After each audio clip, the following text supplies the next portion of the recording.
안녕하십니까, 책돌입니다. 오늘 소개해드릴 책은 무조건 나부터 생각할 것입니다. 저자는 후지노 토모야, 출판사는 비즈니스북스입니다. 먼저 머릿말입니다. 저는 신경정신과 의사입니다. 내담자들은 물론 SNS나 강연에서 만난 다양한 사람들로부터 이런저런 이야기를 듣는 것이 제일입니다. 주로 이런 말들을 하죠. 이대로는 안 되겠어. 나를 바꿔야 돼. 더 노력을 해야지.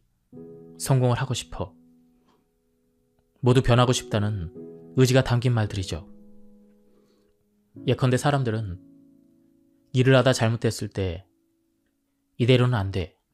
더 노력을 해야 되라거나 인간관계 때문에 고민할 때 이제는 내가 좀 바꿔야지.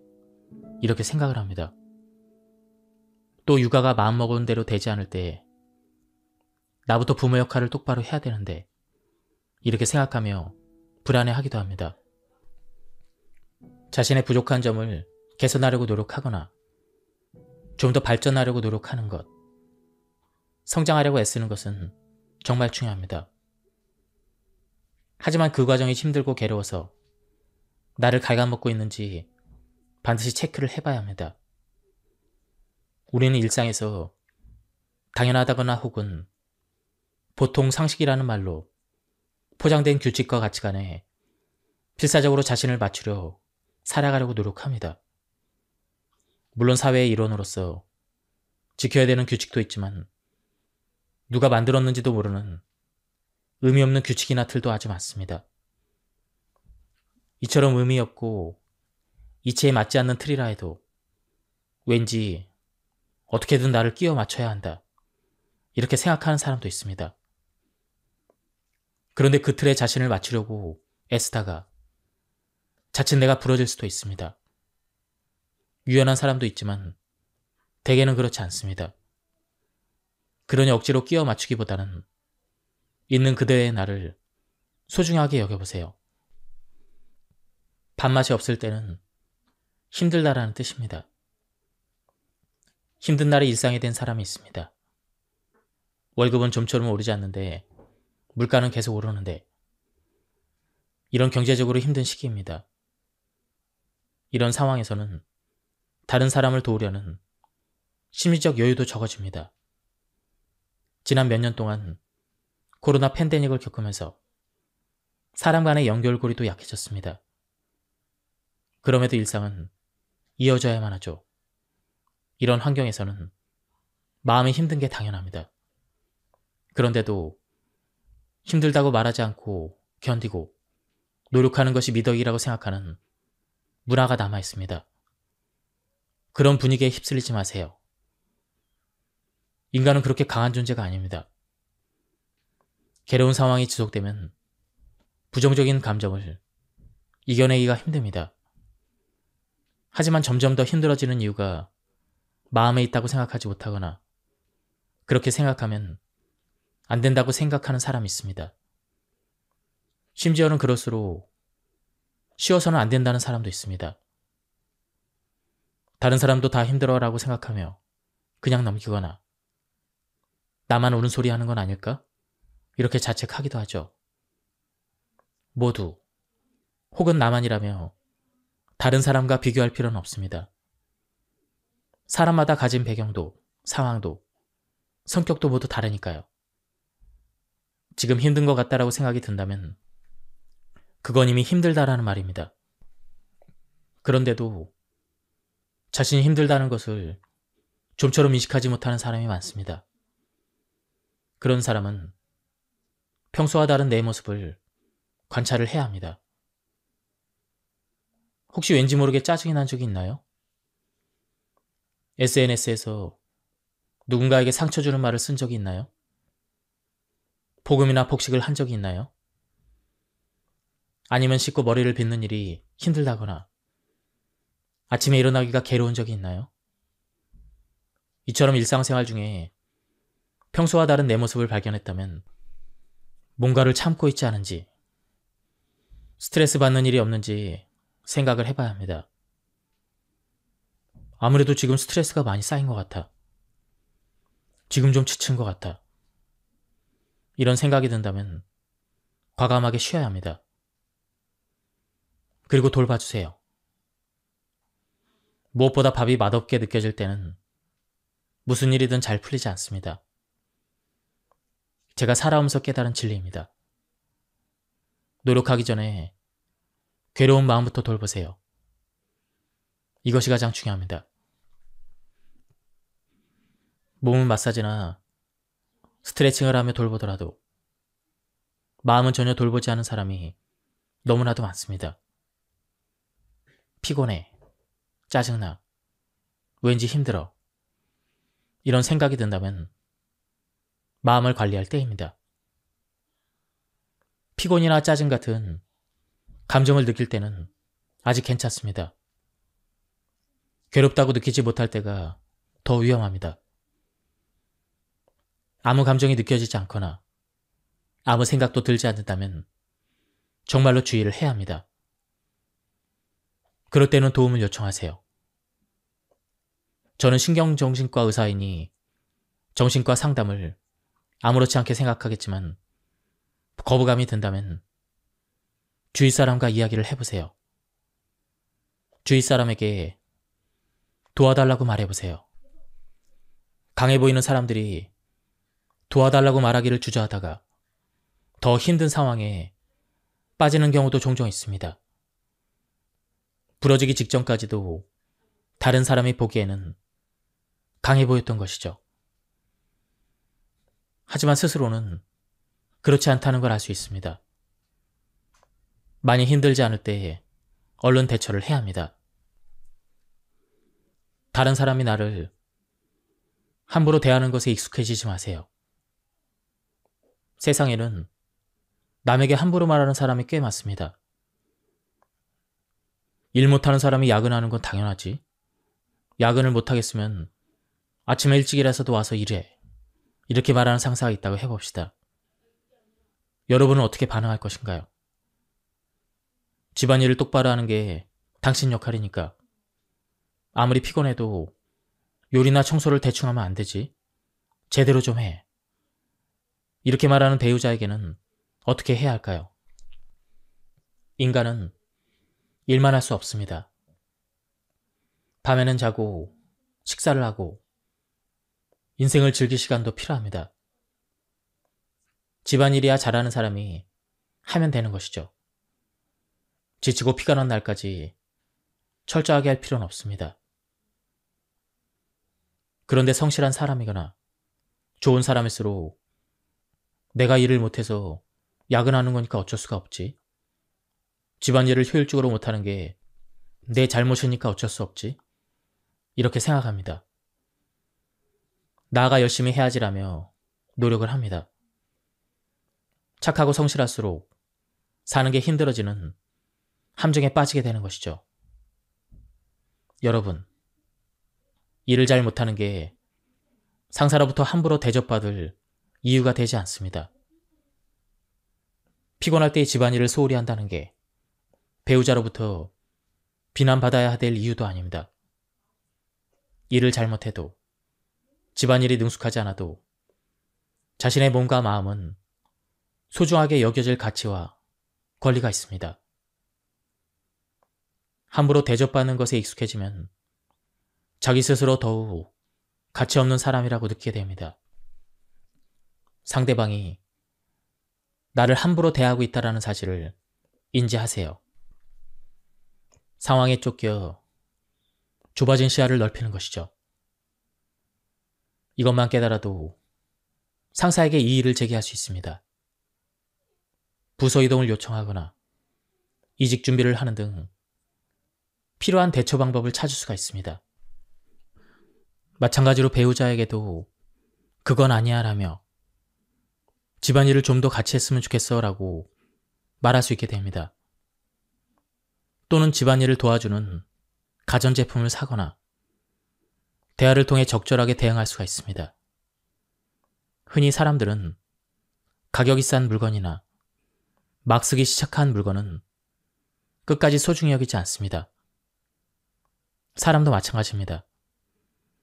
다른 사람이 나를 함부로 대하지 못하게 하려면 나부터 내 가치를 낮게 판단해서는 안 됩니다. 우선 여러분부터 자기 자신의 가치를 제대로 인지하고 소중히 여겨보세요. 그러면 상대방도 여러분을 소중히 여기게 될 것입니다. 쉽게 수락하지 말자. 이상한 점을 인지하면 의견을 말하자처럼 나를 소중히 여기는 행동을 실천해보세요. 내 가치를 존중하는 행동을 반복하다 보면 누가 나를 함부로 대하는 일이 점점 줄어들 것입니다. 세상 모든 사람에게 배려심을 기대할 수는 없습니다. 개 중에는 다른 사람의 감정을 고려하지 않는 사람도 있고 가끔은 질투 섞인 말을 던지는 사람도 있습니다. 다른 일로 심기가 상했는데 말 섞기 편한 상대에게 화풀이를 하는 사람도 있습니다. 심지어 요즘 살찐 것 같은데? 이런 주변 사람들의 말을 있는 그대로 받아들여 다이어트를 해도 너한테는 그 옷 색깔이 잘 안 어울리는데? 주름이 많은 것 같은데? 이라며 더 부정적인 지적을 하기도 합니다. 이럴 때 내가 할 수 있는 일은 다른 사람의 말을 모두 진지하게 받아들이지 않는 것 뿐입니다. 다른 사람이 한 말의 의도를 읽어내려고 해도 아무런 의미가 없습니다. 처음부터 한 귀로 듣고 한 귀로 흘려도 됩니다. 듣기 싫은 말을 하는 사람이나 충고랍시고 쓸데없는 참견을 하는 사람은 큰 의미 없이 말하는 경우가 대부분입니다. 가끔 이렇게 생각하는 사람도 있습니다. 다른 사람의 말을 한 귀로 듣고 한 귀로 흘리라니 그럼 상대가 언짢아 하지 않을까? 착하고 정직한 사람이죠. 그렇다면 이렇게 생각해보면 어떨까요? 듣기 싫은 말을 하는 사람에게는 조금 나쁜 모습을 보여도 괜찮다라고 말이죠. 아주 조금만요. 상대가 나를 얼마나 가치 있는 사람인지를 생각해보세요. 눈앞에 있는 사람이 오래된 소중한 친구인지 아니면 가끔 잡담이나 나누는 동료인지 아이 친구 엄마들 모임 중 한 명인지를 말이죠. 그다지 중요하지 않은 사람이 하는 말을 하나하나 신경 쓸 필요는 없습니다. 그렇게 신경을 쓰다 보면 여러분의 모든 것을 바꿔야 할 수도 있습니다. 내게 큰 의미가 없는 사람이 하는 말은 보는 눈이 없으시네요. 이렇게 적당히 흘려버리세요. 누군가에게 인정받고 싶은 마음을 인생의 목표로 삼는 것은 매우 위험합니다.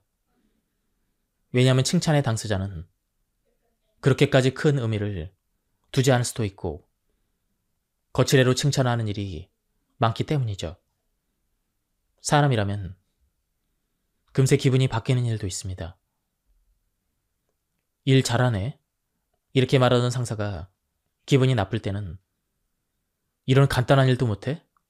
라고 비난을 하거나 한때 나에게 굉장히 호의적이었던 친구가 갑자기 반응이 없어지기도 합니다.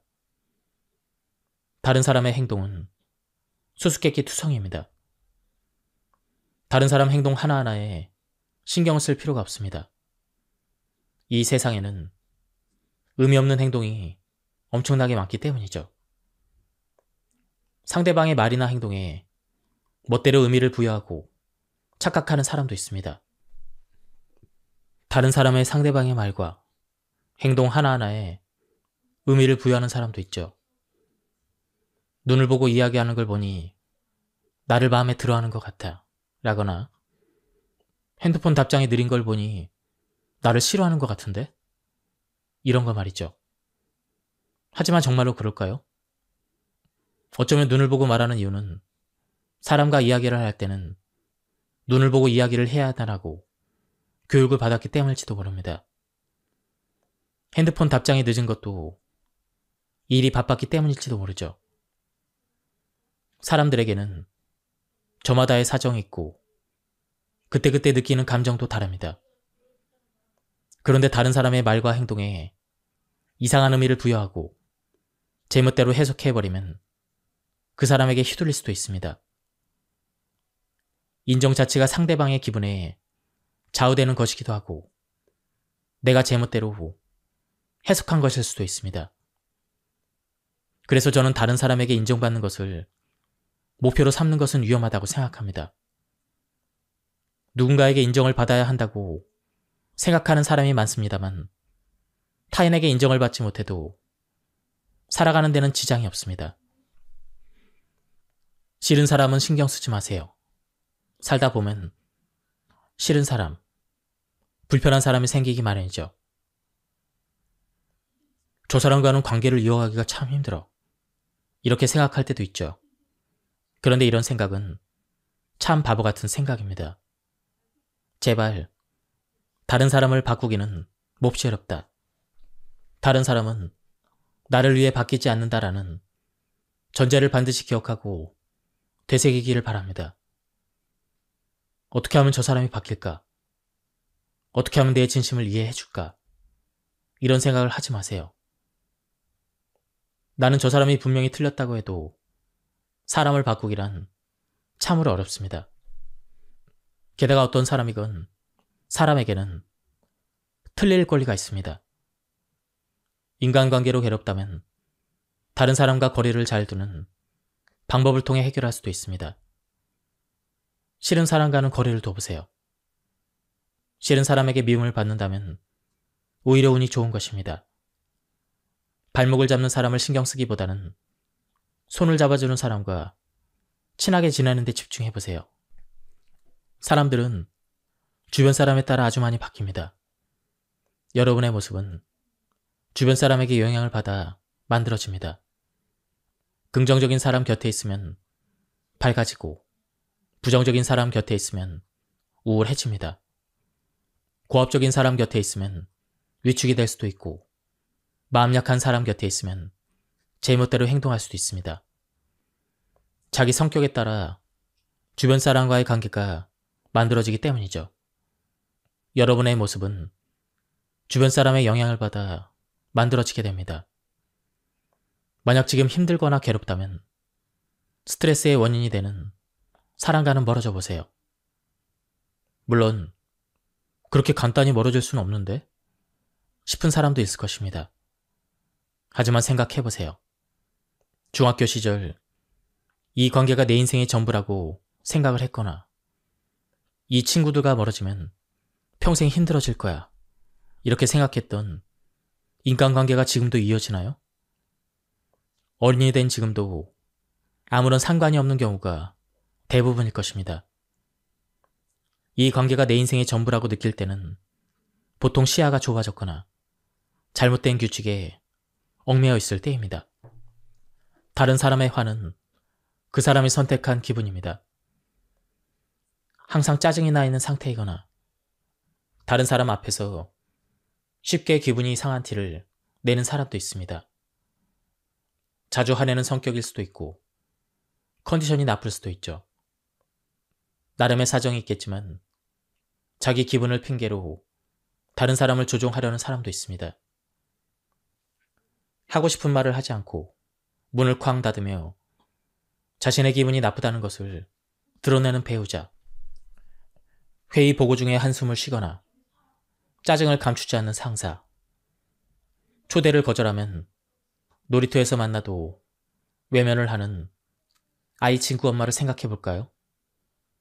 배우자가 문을 쾅 닫으며 나 화났어라고 표현하는 경우 여러분이 마음 약한 사람이란 걸 알고 그랬을지도 모릅니다.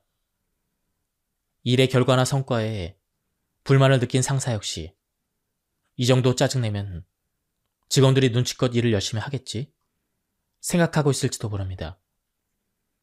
나를 외면하던 아이 친구 엄마도 내 호의를 거절하면 어떻게 되는지 알려줘야지 이런 마음이 있을지도 모르죠. 모두 기분 나쁨을 표현함으로써 다른 사람을 조종하려는 행동입니다. 당하는 사람이 참아야 하는 일이 아닙니다. 그런데도 나 때문에 기분이 상했나? 라며 자책을 하며 괴로워하는 사람이 있죠.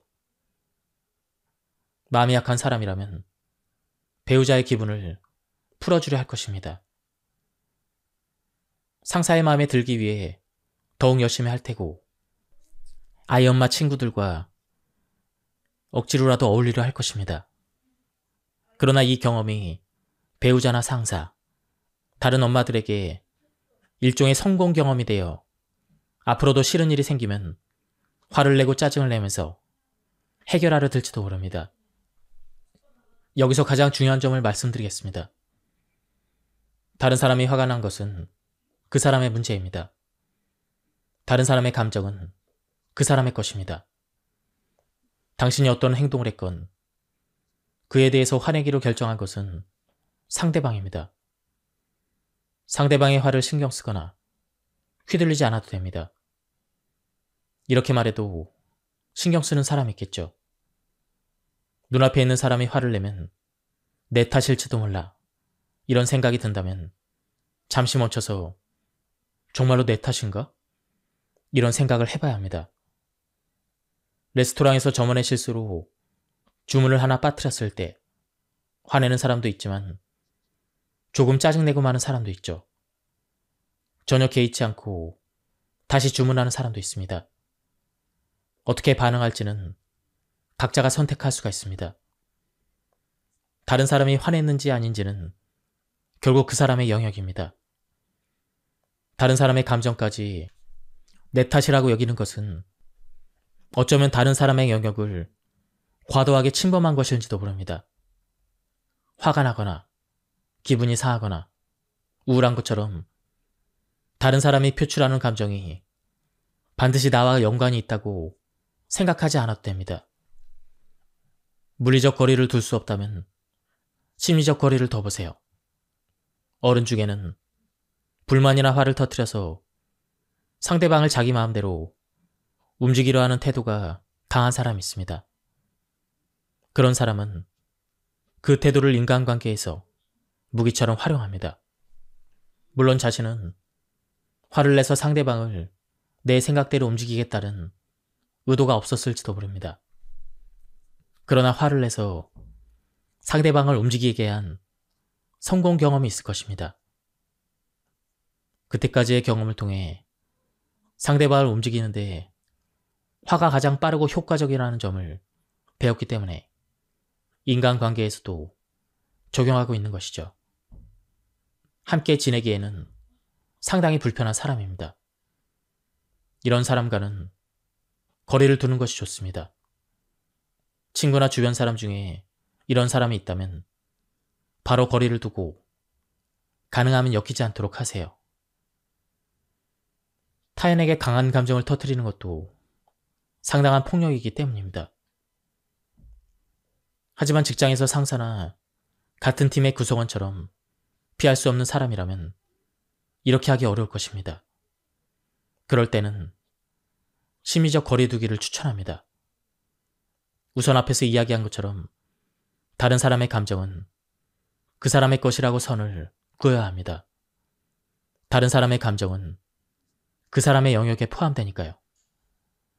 눈앞에 있는 사람의 화는 어디까지나 그 자신의 문제이며 여러분의 탓이 아닙니다. 그 사람은 그 사람 나름대로의 이유로 마음대로 화를 내고 있다는 생각을 갖는 것이 좋습니다. 그리고 선을 그어봅시다. 그리고 심리적인 거리두기를 실천해봅시다. 예컨대 꼭 관계를 유지해야만 하는 상대라면, 그 상대가 상사라면 상사를 사람이 아닌 고양이라고 생각해보세요. 뭐라고 야옹대는데 배가 고픈가? 하역질을 하는데 잠시 내버려두면 괜찮아질 거야. 눈앞에서 화내는 상사를 마음속으로 지켜봅시다. 그렇게 볼 수 있다면 심리적인 거리두기에 어느 정도 성공한 셈입니다. 심리적 거리두기를 한 다음 조금 차분한 기분으로 상대방을 대할 수 있다면 다른 사람과의 관계도 조금씩 바꿀 수가 있습니다. 마음을 전달할 때는 표현을 신중하게 골라야 합니다. 여러분을 위해 다른 사람을 쉽게 이해시킬 수 있는 방법을 하나 알려드리겠습니다. 나를 주어로 이야기해보세요. 예를 들어 화를 내는 방법으로 배우자를 조종하는 사람이 있습니다. 많은 사람이 배우자에게 당신을 주어로 이야기합니다. 당신이 그렇게 화를 내니까 우리가 이 모양인 거야. 그러면 어떻게 될까요? 배우자의 귀에는 당신이 그렇게 화를 내니까 라는 말밖에 들어오지 않습니다. 대부분의 배우자는 비난받고 있다. 변명을 해야 돼. 지금 당신도 그렇잖아. 이렇게 생각하며 반격할 것이 뻔합니다. 당신을 주어로 시작하는 말은 상대방을 좋다 나쁘다로 판단하는 듯한 느낌을 주기 때문에 나를 공격하고 있어라고 받아들이기가 쉽습니다. 실제로는 상대방에게도 나름대로의 생각이나 사정이 있기 마련입니다. 이를 모르는 사람이 제멋대로 판단한다고 생각하며 화를 내는 것은 무리가 아닙니다. 그런데 나를 주어로 시작하면 어떨까요? 나는 그때 너무 섭섭하고 슬펐어. 나는 내가 잘못했다고 생각돼서 너무 괴로웠어. 그렇게 말하면 내가 느낀 감정을 솔직하게 전한 것뿐 상대를 판단하고 있지 않습니다. 어디까지나 내 이야기일 뿐 상대를 공격한다고 느끼지는 않을 것입니다. 진심을 들은 상대 역시 공격에 대처하느라 불필요한 노력을 하지 않아도 되기 때문에 그의 말에 귀를 기울일 여유와 마음이 생깁니다. 다만 이야기를 했다고 해서 반드시 서로 이해할 수 있는 것은 아니라는 점을 기억하세요. 다른 사람은 여러분을 위해 살지 않습니다. 인간관계에서 발생하는 문제는 대부분 다른 사람은 내 생각대로 흘러가지 않는다라는 당연한 사실을 완벽하게 이해하지 못했기 때문에 발생합니다. 다른 사람의 말투가 차갑다고 느껴질 수도 있겠지만 이 사실만 알고 있어도 쓸데없이 우울함을 느끼는 시간이 줄어듭니다. 다른 사람을 비난하거나 원망하고 싶을 때에 다른 사람들은 나를 위해서 사는 게 아니니까 어쩔 수가 없다. 이렇게 생각해보면 마음이 진정될 것입니다. 자녀가 내가 원하는 대학에 가지 않으려고 할 때, 직장에서 업무 제안이 받아들여지지 않을 때도 다른 사람은 나를 위해서 사는 게 아니니까 어쩔 수가 없지. 이렇게 생각해보세요. 어떤가요? 뭐 어쩔 수 없지라는 생각에 마음이 조금 편해지지 않나요? 때에 따라서는 포기하는 마음을 잘 이용할 수도 있어야 합니다. 그런데 만약 상대방이 다른 사람은 나를 위해 살지 않는다라는 사실을 이해하지 못할 때는 어떻게 해야 할까요? 예컨대 항상 필요 없는 물건을 주면서 감사 인사를 강요하는 시어머니가 있다고 생각해 봅시다. 시어머니 입장에서는 감사를 받는 것이 당연하다고 생각할 수도 있습니다. 하지만 받는 사람 입장에서는 좋아하지 않는 스타일의 옷이나 가족 누구도 먹지 않는 반찬, 공간만 차지하는 물건 같은 것을 받고는 감사해야 되는 상황이 스트레스가 될 것입니다. 그럴 때 어머님, 저는 어머님을 위해 사는 것이 아니니까 어머님 생각대로 행동하기를 바라지 마세요. 이렇게 말할 수는 없습니다. 속 시원한 말이지만 이렇게 말한다면 분명 상황만 나빠집니다. 이럴 때는 부드럽게 거절하는 편이 좋습니다. 집을 정리하고 있어서 물건을 늘리고 싶지 않네요. 이렇게 말해보세요. 그래도 시어머니가 계속 주려고 하면 그냥 받기만 하세요. 억지로 사용하거나 먹지 않아도 됩니다. 시어머니의 마음만 받고 물건은 버리세요. 다른 사람의 행동은 바꿀 수가 없다. 어쩔 수 없는 사실이다. 그러니 내 행동을 조금씩 바꾼다. 이런 식으로 분리해서 생각을 해보세요. 마음은 받았으니 죄책감은 느끼지 않아도 됩니다. 상대방에게 뭔가를 받았으니 거기에 부응을 해야지. 이렇게 생각하기 시작하면 다른 사람을 위해 다른 사람의 생각대로 살아가게 됩니다. 지금까지 이 책에 대한 리뷰를 모두 마쳤습니다. 제가 발췌 요약해서 설명드렸기 때문에 많은 부분이 생략되었습니다. 한번 책을 구해서 읽어보실 것을 추천드립니다. 그리고 2025년 새해 복 많이 받으시고 건강하시길 기원하겠습니다. 여기서 리뷰를 마치도록 하겠습니다. 감사합니다. 안녕하십니까, 책돌입니다. 오늘 소개해드릴 책은 무조건 나부터 생각할 것입니다. 저자는 후지노 토모야, 출판사는 비즈니스북스입니다. 먼저 머릿말입니다. 저는 신경정신과 의사입니다. 내담자들은 물론 SNS나 강연에서 만난 다양한 사람들로부터 이런저런 이야기를 듣는 것이 제일입니다. 주로 이런 말들을 하죠. 이대로는 안 되겠어. 나를 바꿔야 돼. 더 노력을 해야지. 성공을 하고 싶어. 모두 변하고 싶다는 의지가 담긴 말들이죠. 예컨대 사람들은 일을 하다 잘못됐을 때 이대로는 안 돼. 더 노력을 해야 되라거나, 인간관계 때문에 고민할 때 이제는 내가 좀 바꿔야지, 이렇게 생각을 합니다. 또 육아가 마음먹은 대로 되지 않을 때 나부터 부모 역할을 똑바로 해야 되는데, 이렇게 생각하며 불안해하기도 합니다. 자신의 부족한 점을 개선하려고 노력하거나 좀 더 발전하려고 노력하는 것, 성장하려고 애쓰는 것은 정말 중요합니다. 하지만 그 과정이 힘들고 괴로워서 나를 갉아먹고 있는지 반드시 체크를 해봐야 합니다. 우리는 일상에서 당연하다거나 혹은 보통 상식이라는 말로 포장된 규칙과 가치관에 필사적으로 자신을 맞추려 살아가려고 노력합니다. 물론 사회의 일원으로서 지켜야 되는 규칙도 있지만 누가 만들었는지도 모르는 의미 없는 규칙이나 틀도 아주 많습니다. 이처럼 의미 없고 이치에 맞지 않는 틀이라 해도 왠지 어떻게든 나를 끼워 맞춰야 한다, 이렇게 생각하는 사람도 있습니다. 그런데 그 틀에 자신을 맞추려고 애쓰다가 자칫 내가 부러질 수도 있습니다.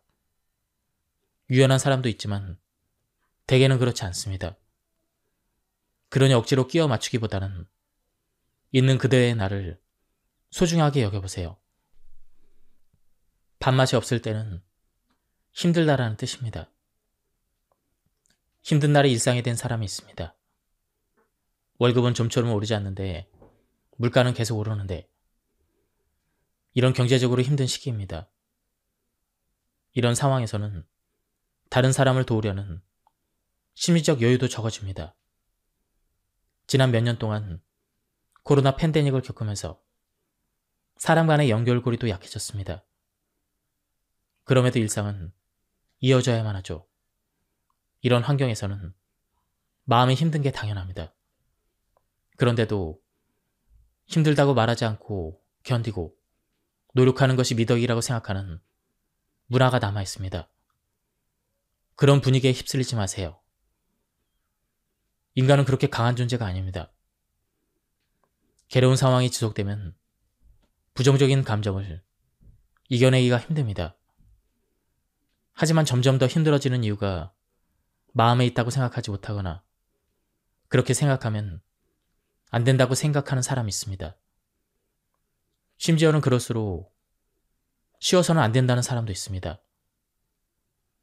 다른 사람도 다 힘들어라고 생각하며 그냥 넘기거나 나만 옳은 소리 하는 건 아닐까? 이렇게 자책하기도 하죠. 모두 혹은 나만이라며 다른 사람과 비교할 필요는 없습니다. 사람마다 가진 배경도 상황도 성격도 모두 다르니까요. 지금 힘든 것 같다라고 생각이 든다면 그건 이미 힘들다라는 말입니다. 그런데도 자신이 힘들다는 것을 좀처럼 인식하지 못하는 사람이 많습니다. 그런 사람은 평소와 다른 내 모습을 관찰을 해야 합니다. 혹시 왠지 모르게 짜증이 난 적이 있나요? SNS에서 누군가에게 상처 주는 말을 쓴 적이 있나요? 복음이나 폭식을 한 적이 있나요? 아니면 씻고 머리를 빗는 일이 힘들다거나 아침에 일어나기가 괴로운 적이 있나요? 이처럼 일상생활 중에 평소와 다른 내 모습을 발견했다면 뭔가를 참고 있지 않은지 스트레스 받는 일이 없는지 생각을 해봐야 합니다. 아무래도 지금 스트레스가 많이 쌓인 것 같아. 지금 좀 지친 것 같아. 이런 생각이 든다면 과감하게 쉬어야 합니다. 그리고 돌봐주세요. 무엇보다 밥이 맛없게 느껴질 때는 무슨 일이든 잘 풀리지 않습니다. 제가 살아오면서 깨달은 진리입니다. 노력하기 전에 괴로운 마음부터 돌보세요. 이것이 가장 중요합니다. 몸은 마사지나 스트레칭을 하며 돌보더라도 마음은 전혀 돌보지 않은 사람이 너무나도 많습니다. 피곤해, 짜증나, 왠지 힘들어. 이런 생각이 든다면 마음을 관리할 때입니다. 피곤이나 짜증 같은 감정을 느낄 때는 아직 괜찮습니다. 괴롭다고 느끼지 못할 때가 더 위험합니다. 아무 감정이 느껴지지 않거나 아무 생각도 들지 않는다면 정말로 주의를 해야 합니다. 그럴 때는 도움을 요청하세요. 저는 신경정신과 의사이니 정신과 상담을 아무렇지 않게 생각하겠지만 거부감이 든다면 주위 사람과 이야기를 해보세요. 주위 사람에게 도와달라고 말해보세요. 강해 보이는 사람들이 도와달라고 말하기를 주저하다가 더 힘든 상황에 빠지는 경우도 종종 있습니다. 부러지기 직전까지도 다른 사람이 보기에는 강해 보였던 것이죠. 하지만 스스로는 그렇지 않다는 걸 알 수 있습니다. 많이 힘들지 않을 때에 얼른 대처를 해야 합니다. 다른 사람이 나를 함부로 대하는 것에 익숙해지지 마세요. 세상에는 남에게 함부로 말하는 사람이 꽤 많습니다. 일 못하는 사람이 야근하는 건 당연하지. 야근을 못하겠으면 아침에 일찍 일어서도 와서 일해. 이렇게 말하는 상사가 있다고 해봅시다. 여러분은 어떻게 반응할 것인가요? 집안일을 똑바로 하는 게 당신 역할이니까. 아무리 피곤해도 요리나 청소를 대충 하면 안 되지. 제대로 좀 해. 이렇게 말하는 배우자에게는 어떻게 해야 할까요? 인간은 일만 할 수 없습니다. 밤에는 자고 식사를 하고 인생을 즐길 시간도 필요합니다. 집안일이야 잘하는 사람이 하면 되는 것이죠. 지치고 피가 난 날까지 철저하게 할 필요는 없습니다. 그런데 성실한 사람이거나 좋은 사람일수록 내가 일을 못해서 야근하는 거니까 어쩔 수가 없지. 집안일을 효율적으로 못하는 게 내 잘못이니까 어쩔 수 없지. 이렇게 생각합니다. 나아가 열심히 해야지라며 노력을 합니다. 착하고 성실할수록 사는 게 힘들어지는 함정에 빠지게 되는 것이죠. 여러분, 일을 잘 못하는 게 상사로부터 함부로 대접받을 이유가 되지 않습니다. 피곤할 때 집안일을 소홀히 한다는 게 배우자로부터 비난받아야 될 이유도 아닙니다. 일을 잘못해도 집안일이 능숙하지 않아도 자신의 몸과 마음은 소중하게 여겨질 가치와 권리가 있습니다. 함부로 대접받는 것에 익숙해지면 자기 스스로 더욱 가치 없는 사람이라고 느끼게 됩니다. 상대방이 나를 함부로 대하고 있다는 사실을 인지하세요. 상황에 쫓겨 좁아진 시야를 넓히는 것이죠. 이것만 깨달아도 상사에게 이의를 제기할 수 있습니다. 부서 이동을 요청하거나 이직 준비를 하는 등 필요한 대처 방법을 찾을 수가 있습니다.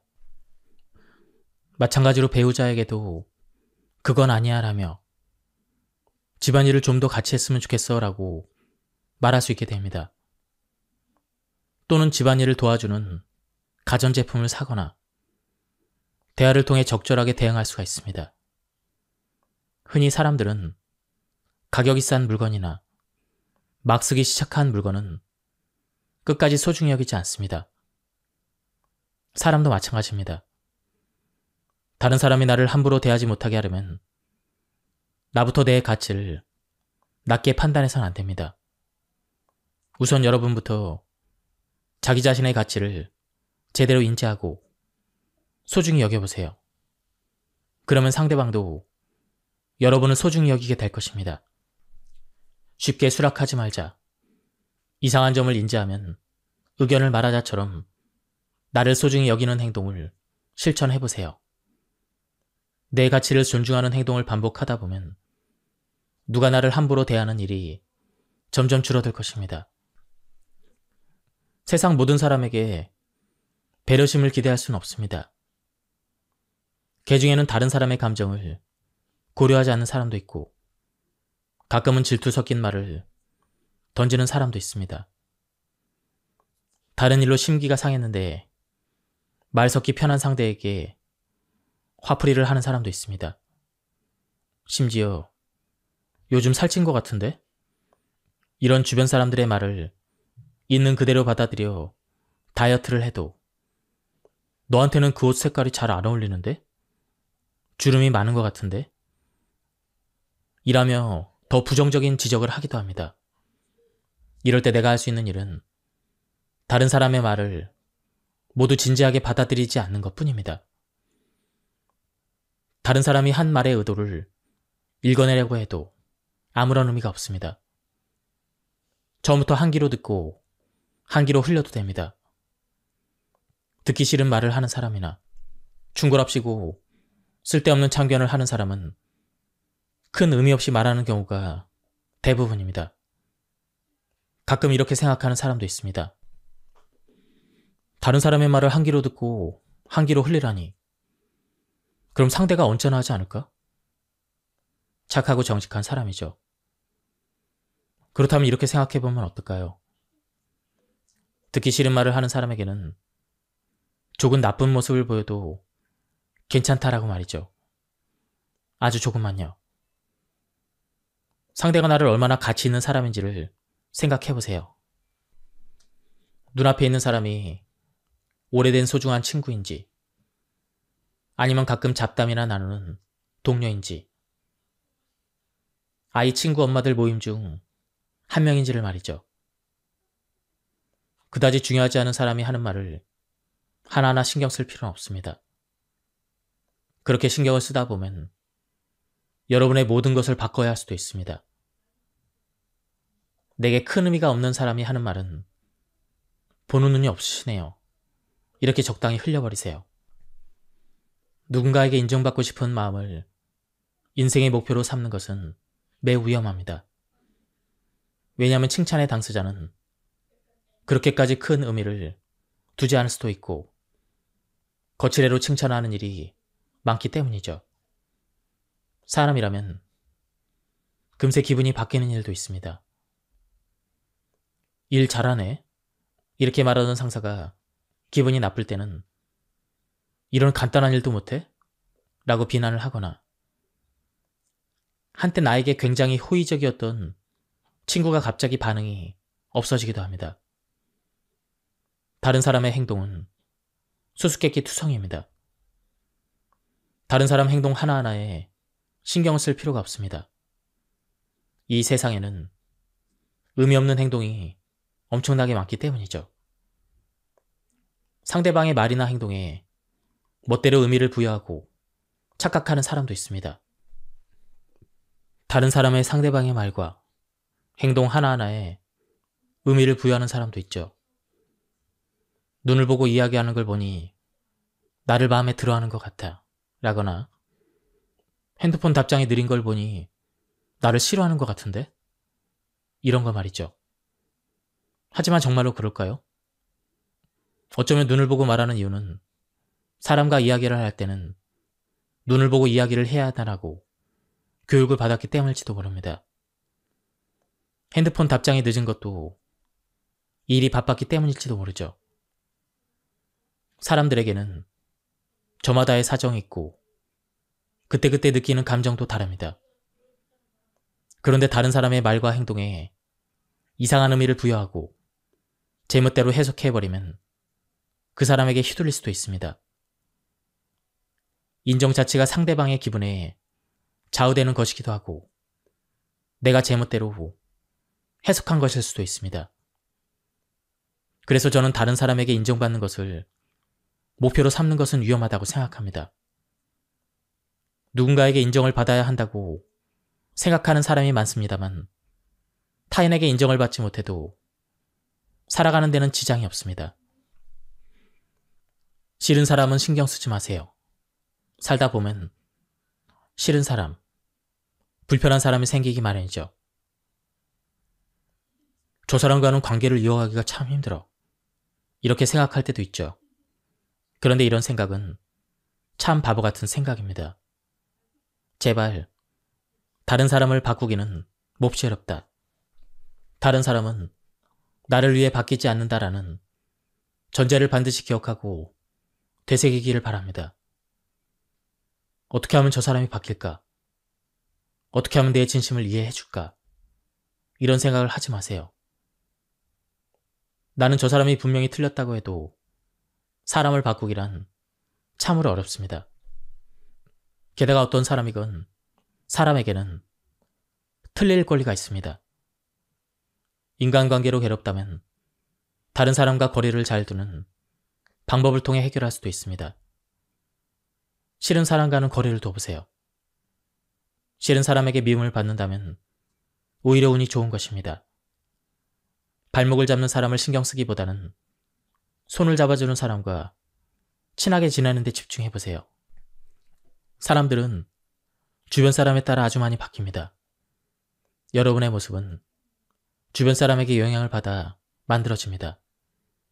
긍정적인 사람 곁에 있으면 밝아지고 부정적인 사람 곁에 있으면 우울해집니다.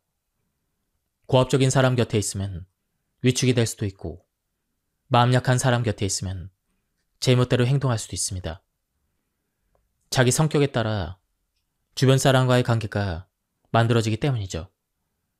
여러분의 모습은 주변 사람의 영향을 받아 만들어지게 됩니다. 만약 지금 힘들거나 괴롭다면 스트레스의 원인이 되는 사람과는 멀어져 보세요. 물론 그렇게 간단히 멀어질 수는 없는데 싶은 사람도 있을 것입니다. 하지만 생각해보세요.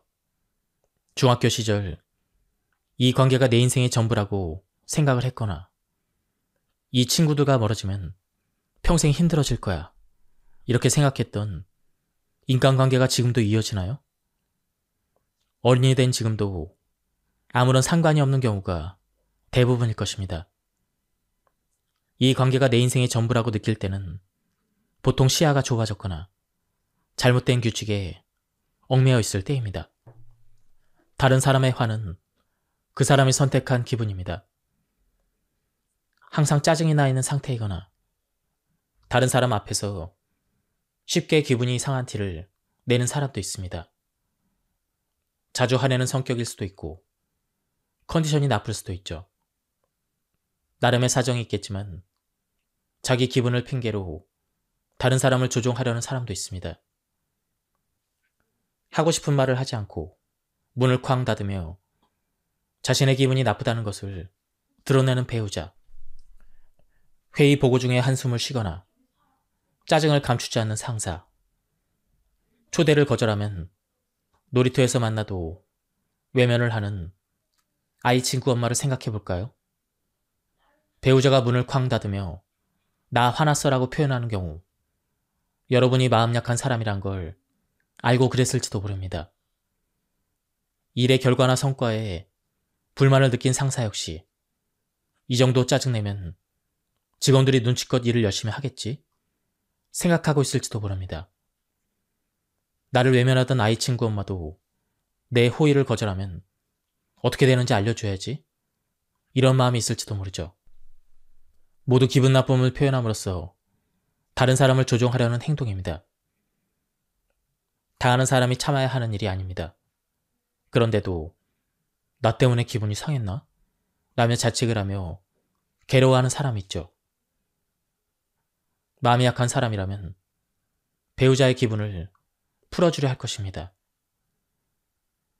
상사의 마음에 들기 위해 더욱 열심히 할 테고 아이 엄마 친구들과 억지로라도 어울리려 할 것입니다. 그러나 이 경험이 배우자나 상사, 다른 엄마들에게 일종의 성공 경험이 되어 앞으로도 싫은 일이 생기면 화를 내고 짜증을 내면서 해결하려 들지도 모릅니다. 여기서 가장 중요한 점을 말씀드리겠습니다. 다른 사람이 화가 난 것은 그 사람의 문제입니다. 다른 사람의 감정은 그 사람의 것입니다. 당신이 어떤 행동을 했건 그에 대해서 화내기로 결정한 것은 상대방입니다. 상대방의 화를 신경 쓰거나 휘둘리지 않아도 됩니다. 이렇게 말해도 신경 쓰는 사람이 있겠죠. 눈앞에 있는 사람이 화를 내면 내 탓일지도 몰라 이런 생각이 든다면 잠시 멈춰서 정말로 내 탓인가? 이런 생각을 해봐야 합니다. 레스토랑에서 점원의 실수로 주문을 하나 빠뜨렸을 때 화내는 사람도 있지만 조금 짜증내고 마는 사람도 있죠. 전혀 개의치 않고 다시 주문하는 사람도 있습니다. 어떻게 반응할지는 각자가 선택할 수가 있습니다. 다른 사람이 화냈는지 아닌지는 결국 그 사람의 영역입니다.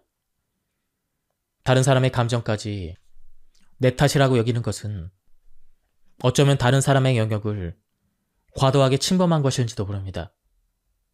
화가 나거나 기분이 상하거나 우울한 것처럼 다른 사람이 표출하는 감정이 반드시 나와 연관이 있다고 생각하지 않아도 됩니다.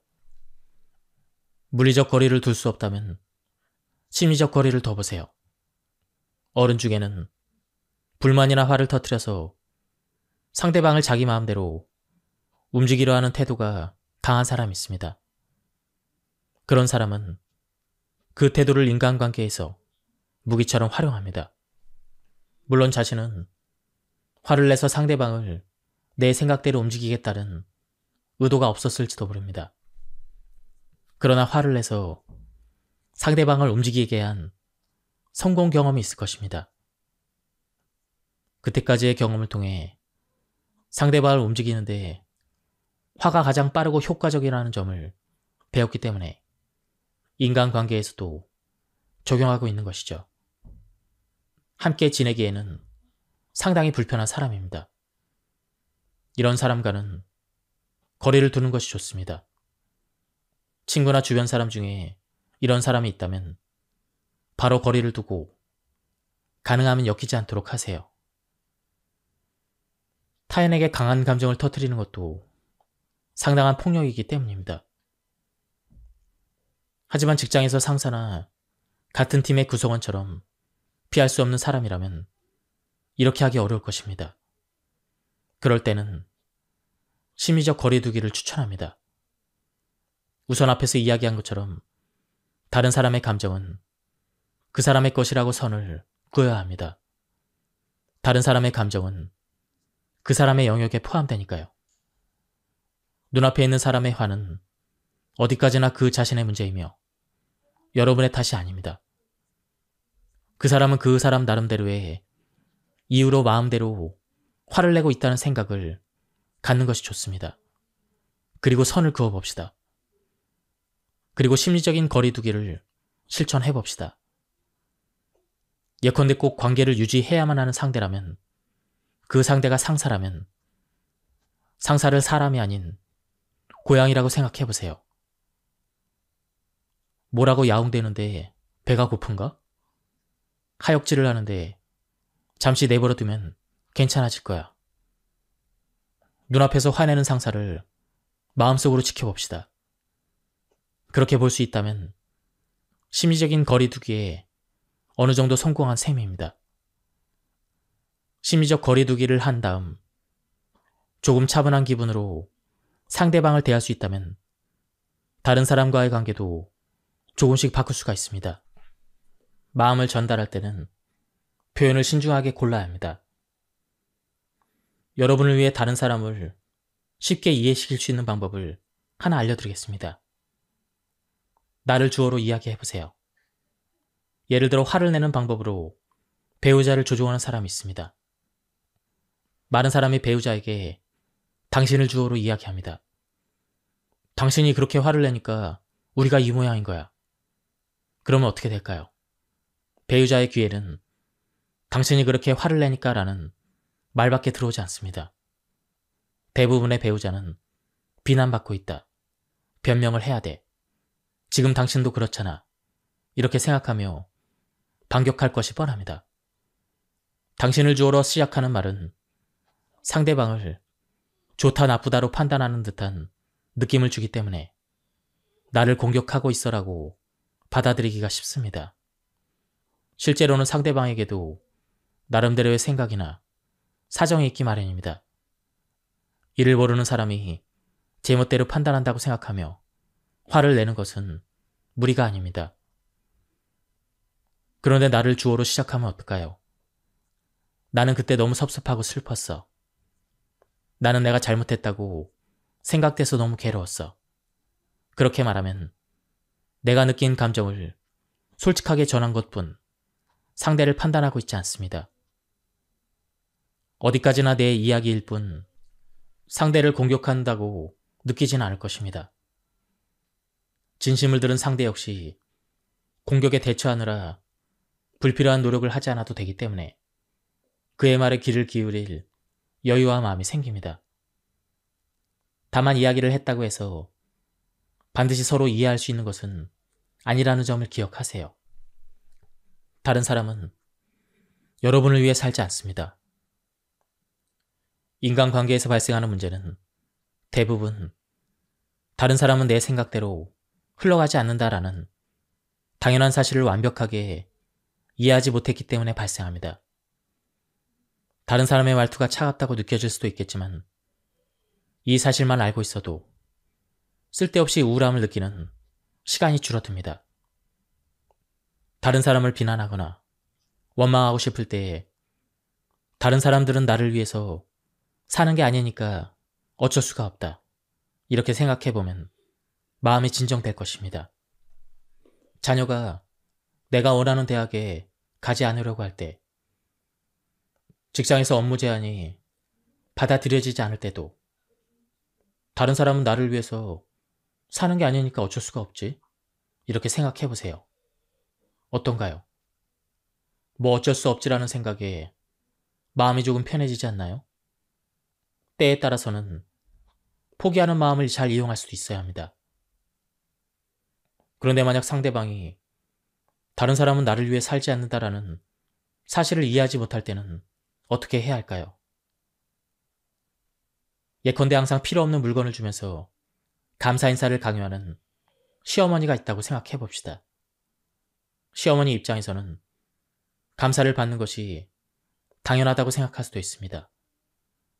하지만 받는 사람 입장에서는 좋아하지 않는 스타일의 옷이나 가족 누구도 먹지 않는 반찬, 공간만 차지하는 물건 같은 것을 받고는 감사해야 되는 상황이 스트레스가 될 것입니다. 그럴 때 어머님, 저는 어머님을 위해 사는 것이 아니니까 어머님 생각대로 행동하기를 바라지 마세요. 이렇게 말할 수는 없습니다. 속 시원한 말이지만 이렇게 말한다면 분명 상황만 나빠집니다. 이럴 때는 부드럽게 거절하는 편이 좋습니다. 집을 정리하고 있어서 물건을 늘리고 싶지 않네요. 이렇게 말해보세요. 그래도 시어머니가 계속 주려고 하면 그냥 받기만 하세요. 억지로 사용하거나 먹지 않아도 됩니다. 시어머니의 마음만 받고 물건은 버리세요. 다른 사람의 행동은 바꿀 수가 없다. 어쩔 수 없는 사실이다. 그러니 내 행동을 조금씩 바꾼다. 이런 식으로 분리해서 생각을 해보세요. 마음은 받았으니 죄책감은 느끼지 않아도 됩니다. 상대방에게 뭔가를 받았으니 거기에 부응을 해야지. 이렇게 생각하기 시작하면 다른 사람을 위해 다른 사람의 생각대로 살아가게 됩니다. 지금까지 이 책에 대한 리뷰를 모두 마쳤습니다. 제가 발췌 요약해서 설명드렸기 때문에 많은 부분이 생략되었습니다. 한번 책을 구해서 읽어보실 것을 추천드립니다. 그리고 2025년 새해 복 많이 받으시고 건강하시길 기원하겠습니다. 여기서 리뷰를 마치도록 하겠습니다. 감사합니다.